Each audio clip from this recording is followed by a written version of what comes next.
Fascists, bloodshed, war, and causing pain to other people are both a sacred duty and a source of pleasure.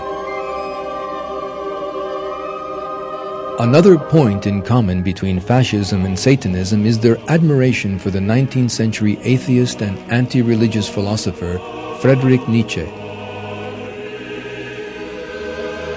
Nietzsche's writings are filled with hatred for monotheistic religions. He called himself the Antichrist and went insane before he died. In his writings, he attacked the moral virtues of love, compassion, and mercy, and held that, in their place, the world should be ruled by brute force, and those who had power should exercise that rule. Today, Satanists and neo-Nazis are united in their admiration for Nietzsche. They also cooperate with one another. Two priests of the Church of Satan, Anton LaVey and Blanche Barton, gave an interesting answer when asked about the connection between them and the fascist organization. It's an unholy alliance. Many different types of such people have made contact with us in the past. The anti-Christian strength of National Socialist Germany is part of the appeal to Satanists. The drama, the lighting, the choreography with which they moved millions of people. Aesthetics, more than anything else, are the common ground between Satanism and fascism. The aesthetics of National Socialism and Satanism dovetail.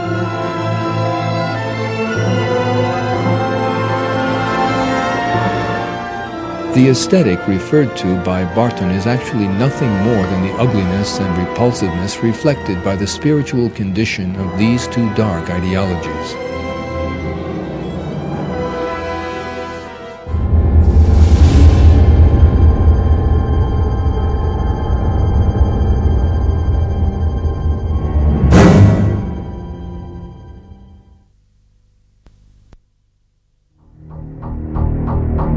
One of the best examples of the Satanist understanding of aesthetics can be seen in concerts and video clips by heavy metal groups that have adopted this philosophy. For example, one of the best-known Satanist fascist music groups, Cradle of Filth, always bases its themes on filth, repulsion, and darkness. The group's video clips are recorded in dank, dark places whose floors are covered with mud and tar, and whose walls drip with blood and filth. The group members put repulsive and frightening makeup on their faces and wear clothes redolent of filth and homosexuality. In their concerts, the group insult religion. Members of the audience tear up religious books, and the group's soloist, Marilyn Manson, suggests to his fans that they assault their own families, society, and religious institutions.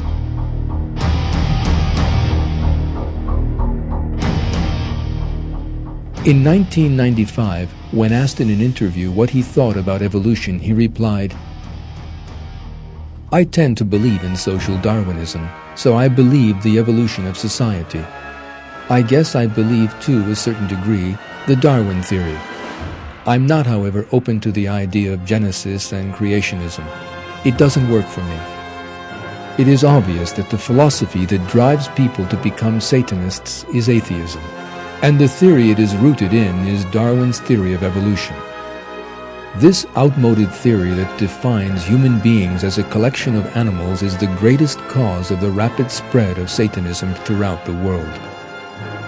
It is important that we learn from this. Those who wonder how Satanism could spread among high school students should have a look at high school textbooks. They will see that Darwin's theory of evolution, the greatest support for Satanism, is imposed on the children in these books.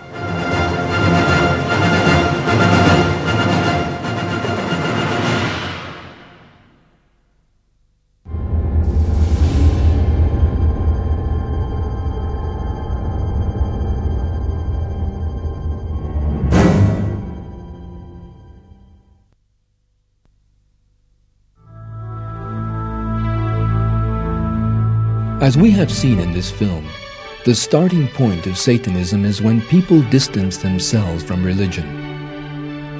Religion enjoins people to follow the way of God who created them, and this way requires love, tolerance, compassion, mercy, and self-sacrifice.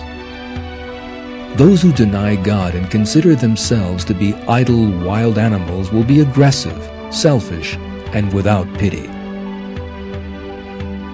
And for a person who espouses this ugly morality, it is enough for him to fall under the influence of Satanism's mystical atmosphere to become a Satanist. For this reason, we know that the struggle against Satanism is really a struggle of ideas. The way to protect young people from this perverted ideology is to teach them about God's existence and about the truth and beauty of religion. And this will refute the atheist, materialist philosophies that alienate them from religion and save them from deception such as Darwinism. In the Quran, God reveals that Satan and his teachings will have no influence over those who sincerely believe. He has no authority over those who believe and put their trust in their Lord. He only has authority over those who take him as a friend and associate others with God. Satanists should know that Satan is deceiving them. And it changes nothing whether Satanists see him as a symbol or believe him to be real.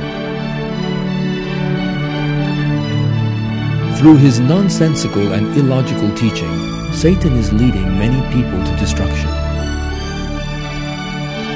And when people are raised from the dead on the last day to account for their deeds, Satan will reject his foolish followers and abandon them. God states this in a verse in the Quran. When the affair is decided, Satan will say, God made you a promise of truth, and I made you a promise, but broke my promise. I had no authority over you, except that I called you, and you responded to me. Do not, therefore, blame me, but blame yourselves. I cannot come to your aid, nor you to mine.